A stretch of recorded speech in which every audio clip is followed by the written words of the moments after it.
ভাবছি রবীন্দ্র পরিষদের মতো কোনো জায়গা থেকে কিছু বলতে বলা হয়েছে, কিন্তু তারপর আমি যখন মিঠুদা যখন বলছিল যারা যারা আগে বলে গেছেন তাদের নাম শুনলাম, এখন একটু ভয়ই লাগছে। ইনি সবচেয়ে বড় সমস্যা যেটা হলো যে আমি ভালো বক্তা নই, আমাকে কখনো বক্তৃতা দিতে আপনারা কখনো দেখেননি, তো আমি কখনো বক্তৃতা দিই না। আমি other side of the podium I give prefer শুনি, তারপর লিখে নোট করে গিয়ে নিউজ করে দিয়ে এটাই আমার কাজ শেষ। আর যে সাবজেক্টটা বলা হয়েছে সেটা খুবই কমপ্লেক্স এবং খুবই কমপ্লিকেটেড, ভেরি ফ্লুইড। আর আমেরিকান ফরেন পলিসি নিয়ে আলোচনা মানে wastage of time in a sense, কারণ কালকে সকালে দেখবেন পাল্টে গেছি কিছু। আর আমি ইন্টারন্যাশনাল রিলেশনসের স্টুডেন্ট নই, ইকোনমিক্সের নই, আমার কাছে একটু বলা কষ্টকর। মনে করছে এই ধরনের সাবজেক্ট বলতে গেলে ওই পাওয়ার পয়েন্ট প্রেজেন্টেশনটা বেটার হয়, কারণ পুরো ব্যাপারটাই জিও পলিটিক্যাল এবং জিও স্ট্র্যাটেজিক ম্যাটার্স। যেহেতু জিও একটা খুব স্ট্র্যাটেজিক একটা ব্যাপার থাকে, তার জন্য একটু ম্যাপ ট্যাপের প্রয়োজন পড়ে। ইন এনি কেস যেহেতু আমাকে নন্দিতা দিও বলছিল, প্রণবদাকে বলছিলাম যে না পাওয়ার পয়েন্টটা তো শুরু নেই, তাই আমি একটা ম্যাপ নিয়ে এসেছি। আমি চেষ্টা করবো ওটা দিয়ে কিছুটা বলার জন্য, সময় আর নিচ্ছি না। প্রথমেই বলা দরকার যে সাবজেক্টটা দেওয়া হয়েছে তাতে সম্ভবত এটাই বলা হয়েছে যে ট্রাম্প আসার পর, ডোনাল্ড যে ট্রাম্প এবার প্রেসিডেন্ট হওয়ার পর আমেরিকান ফরেন পলিসি কীভাবে মোল্ডেড হচ্ছে, কীভাবে রিডিজাইন হচ্ছে, রিডিফাইন হচ্ছে, এটার উপর ফোকাস করার জন্য আমি এটা ধরে নিয়ে বলছি।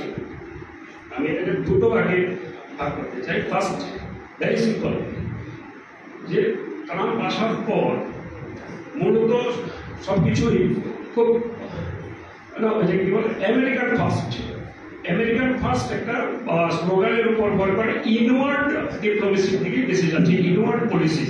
মানে আমেরিকা সব কিছু আমেরিকার স্বার্থ দেখতে হবে। আগে যেমন অন্যান্য ইউরোপিয়ান কান্ট্রিজগুলিও কিছুটা স্বার্থ দেখার জন্য ইউএসএ বসে থাকতো, এটা এবার নয়। এবার আমার আমেরিকান যে ইন্টারেস্ট আছে এটার উপরই সমস্ত কিছু চলবে। এজন্য বিভিন্ন ধরনের স্টেপস নেওয়া হচ্ছে। ট্যারিফ তো আপনারা সবাই জানেন, ইন্দ্রনীল আছে, খুব ভালো বোঝাতে পারবে। ট্রেড একটা আছে, WTO থেকে, ওয়ার্ল্ড ট্রেড অর্গানাইজেশন থেকে উইথড্র হচ্ছে। নেটোর সঙ্গেও একটা দূরত্ব তৈরি হচ্ছে। তো নেটোর সঙ্গে দূরত্ব তৈরি হয়, একটা জিনিস হচ্ছে নেটোর যে কান্ট্রিজগুলো আছে এই কান্ট্রিজগুলো নিজেদের মধ্যে একটা রিক্যালিব্রেশন হচ্ছে, তাদের নিজেদের মধ্যে আবার আলোচনা চলছে যে আমরা এবার ইউএসএ যেভাবে আমাদের উপর থেকে আমাদের হাত সরিয়ে নিচ্ছে তারা, তাতে আমরা নিজেরা কীভাবে কী করবো। তো নিউ ফোর্সেস আর এমার্জিং অলমোস্ট এভরি ডে, মানে সরকারের ডিপ্লোমেসিতে অনেক কিছু চলছে। তো এই মুহূর্তে একটা আর কি জাপান আর ইউরোপিয়ান অন্যান্য কান্ট্রিজগুলো একটা মিলেমিশে কাজ করার চেষ্টা করছে। একটা part is very simple. Middle ইস্টে as well as American policy is always confusing. ইসরায়েলের পক্ষে ট্রাম্পের সমর্থন যেভাবে বাড়ছে, একদিকে বাড়িয়েছেন, বিশেষ করে গাজায় এইসবের সময় আমরা দেখতে পাচ্ছি। তৎসঙ্গে আবার ইরানের নিউক্লিয়ার ডিলের সঙ্গেও কিন্তু তিনি সফট স্ট্যান্ড নিয়েছেন। তাতে ইরান যেমন একদিক দিয়ে একটু আনসেটেল, যে ইসরায়েল যেমন একটু আনসেটেল যে ইরানের নিউক্লিয়ার ডিল সম্পর্কে ট্রাম্প খুব সহজ একটা পথ নেওয়ার চেষ্টা করছেন, একটু পজিটিভ পথ নেওয়ার চেষ্টা করছেন। এতে ইসরায়েল যেমন একদিকে একটু আনসেটেল, তেমনি ইসরায়েলকে নিজেদের সাহায্য করতে বা ট্রাম্পের যে আগ্রহ দেখা যাচ্ছে তাতে আবার আরব কান্ট্রিজগুলো কনফিউজড এবং unsettle. Naturally, Middle East policy is always very confusing as far as US is considered. আরেকটা জিনিস হচ্ছে যে রাশিয়ার প্রতি এবার ট্রাম্পের একটু সফট স্ট্যান্ড দেখতে পাচ্ছি, কারণ যে ক্রিমিয়া সহ কিছু জায়গাটাকে রেখে তোমরা বন্ধ করে এগুলো একটা মোটামুটি একটা জেনারেল আইডিয়া। কিন্তু এবার যদি আমার ঘরের কাছে আসি তাহলে আমি দেখবো যে বেসিক্যালি আমেরিকা ফার্স্ট বা আমেরিকান ফার্স্ট এই কনসেপ্টের বাইরেও এই মুহূর্তে ট্রাম্প যেটা করেছেন সেটা হচ্ছে কি তার মূলত যে গ্লোবাল ডিপ্লোমেসি একটা চায়না ওরিয়েন্টেড কাউন্টারিং চায়নার যে ইমার্জেন্স এটাকে আটকানোর জন্যই মূলত সমস্ত কিছু চলছে। এই ব্যাপারটা একটু বিশ্লেষণ করা দরকার। কিছুদিন আগে আপনারা সেন্ট মার্টিন থেকে ইউএসএ চেয়েছিল ইত্যাদি ইত্যাদি শুনেছেন।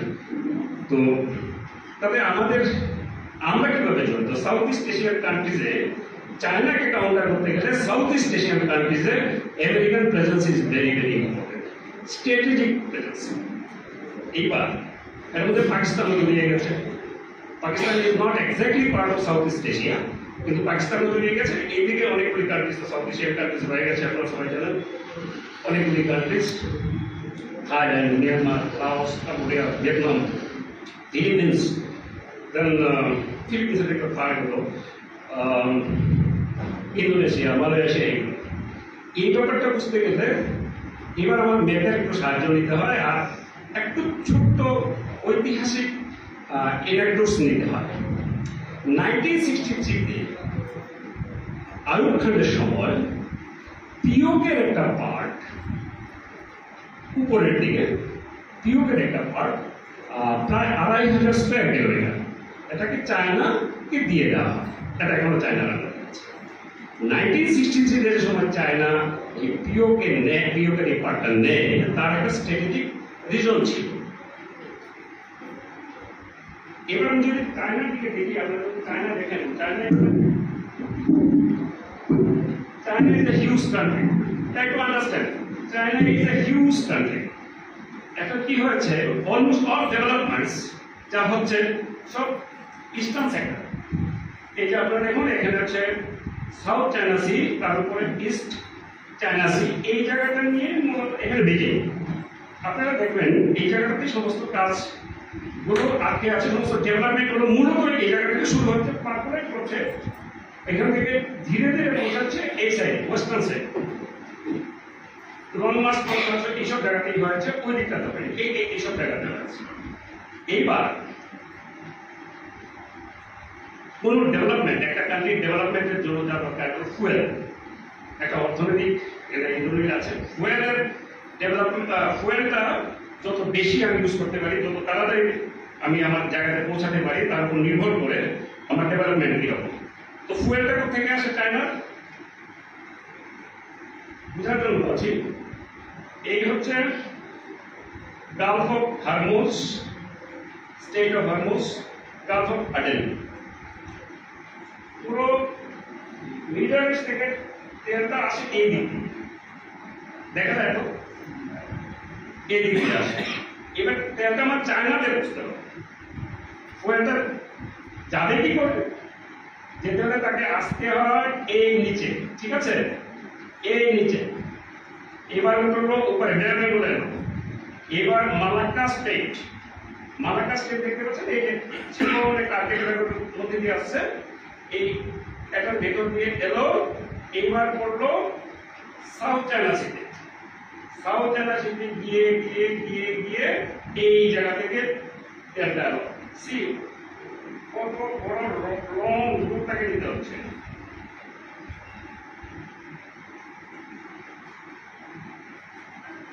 এবং এই পুরো যে আইওয়া, এটাকে বলে আইওয়া, ইন্ডিয়ান ওশিয়ান রিজিয়ন। এই entire Indian Ocean region is covered by Indian strategic influence. তো তারা কি করলো এবার 1960-তে এই যে জায়গাটা নিয়েছিল তারা, ওকে এই জায়গাটা কার, আপনারা শুনছেন জিনজিয়াং প্রভিন্স, যেখানে ওই যে মুসলিমদের ওরা আটকে টাটকে রাখে, এই করে সেই করে, মুসলিম ওই এলাকাতে একটা তাদের আছে, সিজাজুলিস্ট মুভমেন্টও আছে, জিনজিয়াং, কাশগড় এই এলাকা থেকে over the glaciers, these are Karakoram Highway. আপনারা অনেকেই নামটা শুনেছেন, কারাকোরাম হাইওয়ে, KKH, পৃথিবীর সবচেয়ে উঁচু হাইওয়ে। এটা আনবিলিভেবল ওয়ার্ক, এন্টায়ার হিমালয়ান রিজিয়নের গ্লেসিয়ার রিজিয়ন।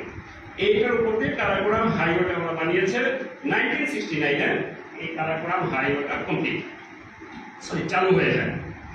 এই কারাকোরাম হাইওয়ে দিয়ে এবার পাকিস্তানের অলওয়েদার ফ্রেন্ড এসব থেকে একটা ফুটবই বলে গেছিল যখন পাকিস্তানের ফরেন মিনিস্টার, তখন এই একটা আন্ডারস্ট্যান্ডিং হয় যে এই যে কারাকোরাম হাইওয়েটা কাজগড় থেকে পাকিস্তান অ্যাবোটাবাদ পর্যন্ত এসছে এখন পর্যন্ত। অ্যাবোটাবাদের সেই জায়গাটা এখান থেকে ওই ওসামা বিন লাদেনকে ওরা এনেছিল। এটার সঙ্গে এবার এই জিনিসটা নামতে নামতে আসছে গোয়াদার বলে একটা জায়গা আছে, নামটা আপনাদের কাছে অনেকেই পরিচিত, গোয়াদার পোর্ট। এই গোয়াদার পোর্টে আসছে। তো কি করছে ওরা, আইডিয়া পাওয়া এই যে কেপিএসটা বানাতে শর্ট করে নিয়েছে from Xinjiang province Kashgar to Gwadar, এই একটু জায়গাতে নিয়ে আসছে ওরা রাস্তা। এটার সঙ্গে বসিয়েছে পাইপলাইন, গ্যাসের ফুয়েল পাইপলাইন। এইবার স্টেট অফ হরমুজ অথবা এডেন থেকে যে তেলটা আসে এটা এইবার ঠিক গোয়াদার পোর্টে নাও, তারপর এটাকে কাজগড়ে পৌঁছে দাও। আমার এই জায়গাতে আসতে হয় না, এই জায়গা থেকে এই অর্ধেক চায় না ওরা, দেখেন কভার ইনক্লুডিং কিদার মাঞ্চুরিয়ান।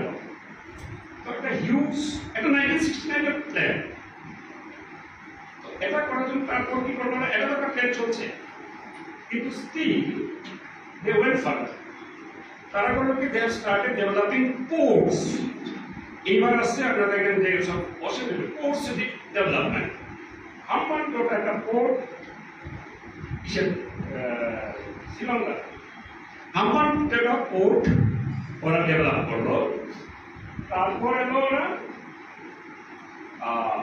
এই জায়গায় থাইল্যান্ডের ক্যাকটিউ বলে একটা পোর্ট ডেভেলপ করলো, and they are trying to develop Chittagong port. এই যে জিনিসগুলো হচ্ছে, এবার দেখুন এই যে পুরোটা, এখানে একটা পোর্ট, ওয়াটার পোর্ট, এখানে হাম্বানটোটা, এখানে ক্যাকটিউ, এটাকে বলা হয় স্ট্রিং অফ পার্টস। এটা স্ট্র্যাটেজিক নেম হলো স্ট্রিং অফ পার্টস। এটা একটু পুরনো, এই স্ট্রিং অফ পার্টস পড়েছি। ধরুন আমি 2011 দিল্লিতে একটা প্রেজেন্টেশনে এটা দিয়েছিলাম। তারপর আসে BRI, belt and roads initiative. এটা আরো হিউজ একটা ব্যাপার। এখন চায়নার যে এই যে ইনফ্লুয়েন্সটা এইদিকে বাড়ছে, চায়নার সঙ্গে কিন্তু এখানে মোটামুটি সবগুলি কান্ট্রি একটু মেরিটাইম ডিসপুটস হয়ে গেছে, বেশি হয়ে গেছে ফিলিপিন্সের সঙ্গে। ভিয়েতনাম স্ট্রিটিং ইকোনমিক্স কান্ট্রি, তারও একটা মেরিটাইম ডিসপুট চায়নার সঙ্গে রয়ে গেছে। এগুলো মোটামুটি সবগুলি কান্ট্রির সঙ্গে চাইনিজ একটা ডিসপুট আছে এই জায়গাতে।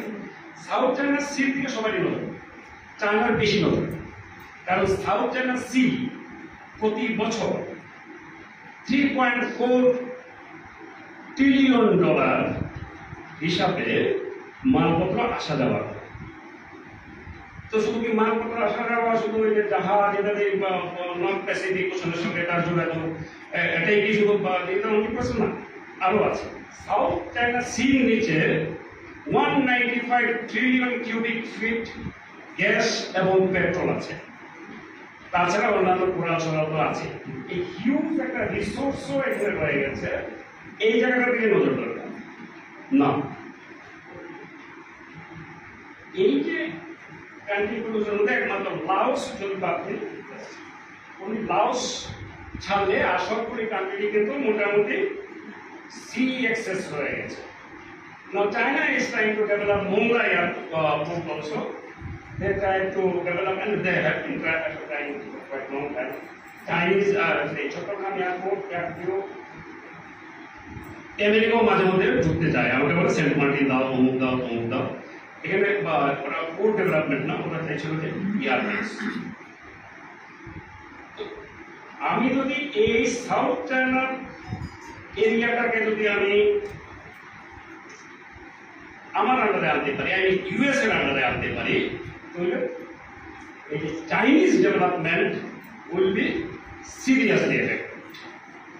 টার্গেট হয়ে যাবে, বিকজ এখানে রেস্ট্রিকশন আসবে ফুয়েল মুভমেন্টের, এখানে রেস্ট্রিকশন আসবে অন্যান্য যে মুভমেন্টস গুলি রয়ে গেছে, এখানে আসবে যে রিসোর্স চলার ব্যাপারটা আছে এগুলোতে বিভিন্ন ধরনের সমস্যা আসবে। ইউএসএ চাইছে, এবার আসছি আমি ইউএসএতে। এখানে একটা সমস্যা কি, এই যে ওই অন্যদিকে একটা সমস্যা, এখান থেকে এইদিকে চায়না একেবারে এটা ছাড়তে পারে না। এই কারণে এই যে ওয়াদর কোড যেটা দিয়ে দেওয়া হতো, এটা Balochistan. Now Baloch people are against Pakistanis as well as against Chinese. আপনারা দেখেন মাঝে মধ্যে খবর আসে যে পাকিস্তানের কিছু চাইনিজ কিডন্যাপ হয়ে গেছে, কিছু চাইনিজকে মেরে দিয়েছে, ইত্যাদি ইত্যাদি। দিস ইজ ফর বালুচরা বলছে তুমি আমার জায়গা থেকে তুমি ভোট করতে তো শুধু ভোট করে না, ওরা ওখানে অন্যান্য ইনফ্রাস্ট্রাকচার তৈরি করে। তো সেই ক্ষেত্রে তুমি আমাদের রিসোর্স, বালুচিস্তান খুব রিসোর্সফুল জায়গা, তো ওই জায়গাতে তুমি আমাদের রিসোর্সগুলো তুমি নিয়ে নিচ্ছ, চায়না নিয়ে নিচ্ছ। So they are also against this. আচ্ছা, এই যে রোডটা না, এই যে কারাকোরাম হাইওয়ে টু ওয়াদার রাস্তা এবং সেটাকে বলে সিপিইসি। সিপিইসি মানে চায়না পাকিস্তান ইকোনমিক করিডোর। এই চায়না পাকিস্তান ইকোনমিক করিডোরের এগেইনস্টে বালুচিরা রয়ে গেছে। পরিস্থিতি আরো সামনের দিন আর কি হবে যায় না, বিকজ যদি ইন্ডিয়া পাকিস্তানের বর্তমান যে পরিস্থিতি, তাতে Balochistan will be playing some role, poverty or poverty, clandestine and otherwise, সব কিছু আমরা তো জানবো না, but USA will be also, আমার একটা পার্সোনাল ধারণা, USA involvement in Balochistan or Baloch resistance, if I say, it will be intensified. তো এই জায়গাতে এইবার কি করছে ওরা, ইউএসএ কি পলিসি, সাউথ ইস্ট এশিয়াতে ইউএসএ কি পলিসি, ওরা বিভিন্ন ধরনের ইসে করছে, কান্ট্রি টু কান্ট্রি ও ব্লককে বাদ দিয়ে।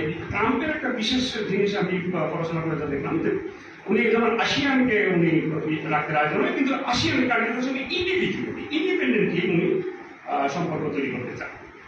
নেটোর সঙ্গে ওনার কোনো এখানে নেটো সম্পর্কে ইজ ভেরি স্ক্যাপটিক্যাল, কিন্তু নেটোর যে কান্ট্রিজগুলো আছে, যে পার্টনার কান্ট্রিজগুলো আছে, তার সঙ্গে ইন্ডিপেন্ডেন্টলি সম্পর্ক রাখতে চান।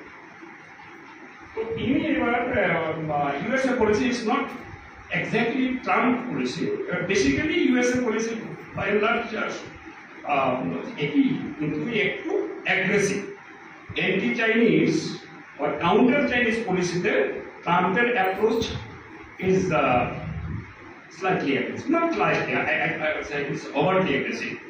তো কি করছেন, এখানে অনেকগুলি পলিসিস ফ্রেমওয়ার্ক তৈরি করছেন। একটা ফ্রেমওয়ার্ক হলো Indo Pacific economic framework. Indo Pacific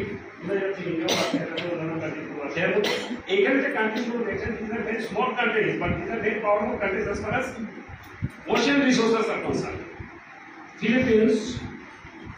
ফিলিপিন্সের সঙ্গে চায়নার কিছুদিন পর পরে একটা ঝগড়া চলে। এইদিকে যদি আমি ধরি ইন্দোনেশিয়া, যদি ধরি মালয়েশিয়া, যদি ধরি Cambodia, Singapore by and large nuclear থাকে, কিন্তু অন্যান্য সব যে দেশগুলি আছে, ভিয়েতনামের সঙ্গে বেশ বড় ডিসপুট রয়ে গেছে। তো এই কান্ট্রিগুলিতে ইউএসএ ইনফ্লুয়েন্স বাড়ছে। ফিলিপিন্সের সঙ্গে বহু পুরনো, ফিলিপিন্সের মধ্যে ফিলিপিন্সের দেশের সঙ্গে বহু পুরনো তাদের ইকোনমিক সম্পর্ক, আর ইন্দোনেশিয়ার সঙ্গে, ইন্দোনেশিয়া এবং ফিলিপিন্সের সঙ্গে এগুলোকে রিক্যালিব্রেশন চলছে, রিক্যালিব্রেট করতে হচ্ছে এই সমস্তগুলি এরিয়াকে নিয়ে। এই হচ্ছে মোটামুটি সাউথ ইস্ট এশিয়াতে এই পরিস্থিতিটা চলছে। আর একটু যদি আমার কাছে আরো 5-7 মিনিট সময় আছে, এই সাউথ ইস্ট এশিয়াতে যদি এখন ভিয়েতনামের সমস্যা হচ্ছে কি, ভিয়েতনাম ইজ ইম্পর্টেন্ট। বারবার আমি ভিয়েতনাম হচ্ছে এই কারণে, ভিয়েতনাম একদম লাগোয়া, চায়নার সঙ্গে লাগোয়া এরকম উঠে আছে, এরকম এই জায়গাটা ভিয়েতনাম। তো এই যে এই জায়গাটা অনেকগুলো জায়গায়, এই জায়গাটা ইজ ভেরি ইম্পর্টেন্ট, এটা ঢুকে আছে। আর এদিকে বেজিং আছে, এই জায়গাটা উপরে north Korea, south Korea. North Korea, south Korea is again very unpredictable. South Korea তো ন্যাচারালি ইসের সঙ্গে বা ইউএস এর সঙ্গে আছে। আপনাদের মনে আছে কিনা জানি না, লাস্ট যে টেনিউর ট্রাম্পের, উনি নর্থ কোরিয়াতেও কিন্তু এই কিম জুনের সঙ্গে দেখা করেছেন। তো এই নর্থ কোরিয়া, সাউথ কোরিয়া এই জায়গাটা খুব ইনফ্লুয়েন্স হয়ে গেছে। এই পুরো সাউথ ইস্ট এশিয়াতে এই পুরো জায়গাটা is very important for USA to counter the Chinese. এটা করতে গেলে এই আশেপাশে সব জায়গাতেও তাদের ইনফ্লুয়েন্স বাড়াতে হয় এবং বাংলাদেশের চট্টগ্রাম এবং মোংলাটা ভেতরে ঢুকে গেছে বাট স্টিল ইম্পর্টেন্ট একটা পোর্ট এই জায়গাগুলোতে খুবই এখন এই ক্ষেত্রে ইন্ডিয়া আচ্ছা আরেকটা হচ্ছে কি চায়না ইউএস এর একটা পলিসি আছে কোয়াড বলতে আপনার নামটা শুনেছেন কোয়াড মানে কোয়াড্রিলেটারাল সিকিউরিটি ডিফেন্স আমরা যদি USA Australia Japan and India চারটাকে যদি ডট দিয়ে যদি লাগাই এটা চতুর্ভুজের মতো আছে এমনিতে যদি আমি এখানে দেখাই এটা চতুর্ভুজ দেখাবে না সেটা হবে না কিন্তু যেহেতু এটা কোড এটা যে হিসেব করে এক্সপ্লেন করে তখন এটাকে এই Australia Japan USA and India মিলে কোয়াড এই কোয়াড ইজ ভেরি ইম্পর্টেন্ট এবং ট্রাম্প রিসেন্টলি কোয়াডকে আরো বেশি মানে ইন্টেন্স অ্যান্ড রাদার এগ্রেসিভ ওয়েতে ইসে করার জন্য এই তাদের সাউথ ইস্ট এশিয়াতে তাদের ইনফ্লুয়েন্স করার জন্য চেষ্টা করছেন ডক্টর ট্রাম্পে Australia is not very far away from এই যে সমুদ্রগুলো আছে না south China sea or east China sea এগুলোতে এই অস্ট্রেলিয়া এখানে বসে আছে তারাতে এই এত বড় জায়গা রয়ে গেছে নর্থ প্যাসিফিক যে সি এটাও ইম্পর্টেন্স হয়ে গেছে ইন্ডিয়ান রয়ে গেছে খুব সহজভাবে বলতে গেলে এতটুকুই সহজভাবে বলতে গেলে এতটুকুই মোটামুটি কিসে সামনে বাংলাদেশে আমেরিকান প্রেজেন্স বাড়ানোর চেষ্টা হবে কারণ অলরেডি চাইনিজ প্রেজেন্স বাড়ছে মোংলা এয়ারপোর্ট চায়না অলরেডি নিয়ে নিয়েছে 3-4 দিন আগে আর ওইদিকে লালমনিরহাটের ওইদিকে একটা এয়ারবেস তৈরি করার প্রপোজাল আসছে তো ফলে naturally Bangladesh will be on radar seriously America নজর রাখবে আর মনে রাখতে হবে this are port developments are not একটা শুধু একটা মানে সিঙ্গুলার কোনো ডেভেলপমেন্ট ইনিশিয়েটিভ না যে সময় পোর্ট তৈরি হয় তার সঙ্গে অন্যান্য অনেক ধরনের ইনফ্রাস্ট্রাকচার তৈরি হয় এবং স্ট্র্যাটেজিক যে ইন্টারেস্টগুলো জড়িয়ে থাকে ধরুন একটা জাস্ট এক্সাম্পল দিই মানে জাস্ট ধরুন আফগানিস্তানে ইন্ডিয়ান প্রেজেন্স দেখবেন ওইখানে কি হয় ওইখানে ইন্ডিয়া কি করে ওইখানে ইনফ্রাস্ট্রাকচার ডেভেলপমেন্ট রেলওয়ে তৈরি করে হ্যাঁ অথবা কোনো একটা বড় একটা হসপিটাল তৈরি করে তাতে কি হয় এই যে পুরো হসপিটাল তৈরি বা রোড তৈরি করলো বা রেলওয়ে তৈরি করলো এই পুরো ম্যাপটা ইন্ডিয়ার কাছে থাকে এই পুরো ম্যাপটাই আমার কাছে আছে এই বিল্ডিংটার থিকনেস কতটুকু এই হসপিটালটার কতটুকু রুম আছে কোন জায়গাতে কোন ধরনের মিসাইল মারলে কোনটা উঠবে কোন জায়গাতে কোন রেলওয়ের কোন সাব কর্নারে সাবোটাজ করলে মুভমেন্ট নষ্ট হয়ে যাবে এই সবগুলো আমার কাছে থাকে আমি জানি কারণ এই ডেভেলপমেন্টগুলো তৈরি করার সময় মনে রাখতে হবে আরাকান ভুলে গেছে আরাকানের এখানে কিন্তু যে কালাদান রিভার প্রজেক্টও কিন্তু ইন্ডিয়া তৈরি করছে এটা অ্যাক্ট ইস্ট পলিসি তো এই যে পোর্ট তৈরি করলে যে ইনফ্রাস্ট্রাকচার ডেভেলপমেন্ট হয় ওইখানে কোনো কারণে যদি যুদ্ধ লাগে কোনো কিছু লাগে তো এই ইনফ্রাস্ট্রাকচারের যে ব্লু প্রিন্টসগুলো আমার কাছে আছে এগুলো কাজে লাগানো হয় এনটিপি অপারেশনের কথা আপনারা সবাই জানেন যে মুসাদ অপারেশন করেছিল উগান্ডাতে যে তুলে নিয়ে ফেমাস অপারেশন মুসাদের এটাতে এনটিপিতে করতে পেরেছিল ওরা কারণ এনটিপি এয়ারপোর্টটা তৈরি করেছিল একজন জিউ ইন এনি কেস এই যে পুরো ডেভেলপমেন্টের যে সামনের দিনে পাকিস্তানের সঙ্গে কি হয় এটা জানি না American policy will be move closer to India counter China and the South East Asia and South China Sea and East China Sea are influenced by one another. Thank you.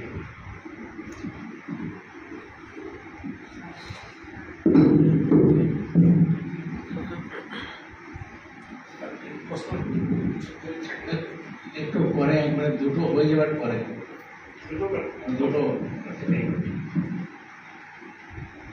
Doctor Indrani ভৌমিককে অনুরোধ করছি